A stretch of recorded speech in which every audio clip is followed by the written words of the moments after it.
es la unidad que me permite ingresar información. Queremos ingresar al explorador de Windows. Presiona Windows E, esta tecla que está con ventanita en su teclado, y la E.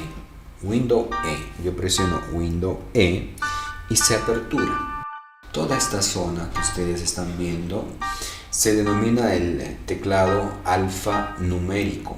Y nos vamos para esta otra parte pequeña, que es el teclado numérico, que parece una calculadora. Escribir esta palabra con bloc mayúscula significa que va a mostrarse la totalidad con mayúscula, pero escribo mi nombre presionando la tecla Shift y luego la letra I.